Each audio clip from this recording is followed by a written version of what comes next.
But let's move to something different. We're going to go with sports with Shayne. And Shayne, did you watch that Monday night game? I did, and it was very, what's the one word, controversial? It was very much. I think it was. I think like one or two calls went like bad way, I heard. Like Twitter exploded. I saw that. Facebook did too. Yeah, so I'll get into that later.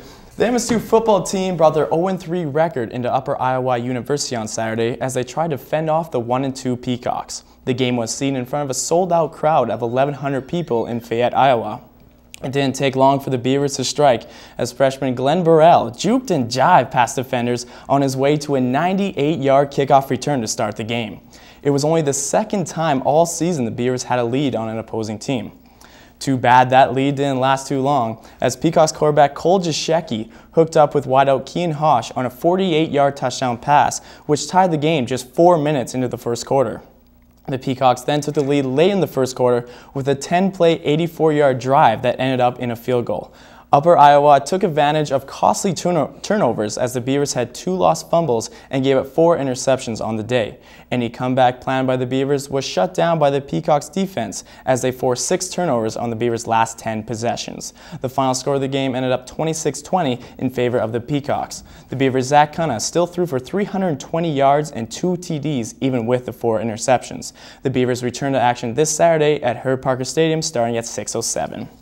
Well, the losing streak for the MSU volleyball team is finally over. The ladies snapped their 8-game losing streak with a 3-0 sweep over Valley City. The game was played Tuesday night in a non-conference matchup. The win pushes their record to 4-11 heading into their 2 away games this weekend. The ladies were led by freshman middle hitter Tara Dabovich, who had 9 kills, an ace, a solo block, and a block assist. Also, freshman Mallory Saul had a big game for the ladies as she put up 12 kills and 14 digs.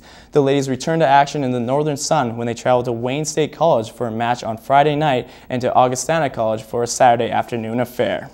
Well, big news came out of the NFL today as finally the NFL and the NFL Referee Association came to a deal that will put the regular officials back on the field. They plan to have all officials retrieve their equipment on Friday in Dallas, then head out for their Week 4 assignments on Sunday and Monday. The NFL has come under huge scrutiny from fans and coaches during these first 3 weeks of games from blown calls by the replacement officials. The tipping point might have been the very controversial calls at the end of the Packers and Seahawks game on Monday night. You can check out the return of the officials tonight as the Ravens play the Browns on the NFL Network starting at 7:20. With just under a week to go in the MLB playoff season, the playoff races have never been closer. The addition of the extra wildcard spot in each the NL and AL divisions means so much to each team still in the hunt. So far in the American League, no team has clinched their division, leaving 4 teams in the hunt for 2 wildcard spots. The Oakland A's share the lead with Baltimore, while the Rays and Angels are within 3 games of those 2 spots. In the National League, the Nationals have clinched the East, the Reds have clinched the Central, and the West belongs to the Giants. As for the wildcard pitcher, the Atlanta Braves have sealed their wildcard spot with their win on Tuesday, and St. Louis holds the other spot with the Brewers and Dodgers both chasing the Cardinals, and then both of them are 3.5 games back. All regular season games wrap up on next Wednesday. So Kyle, I know we were talking about that NFL, the new refs. I mean, I don't know if they cost a lot of teams games, I guess. Who knows, right? I don't know. I like you said, Twitter was exploding. Yeah. Mostly Packers fan, probably. Yeah, weird. I know. They're all Very over weird. Twitter, just controlling that place. Thank you, Shayne. Thanks, guys.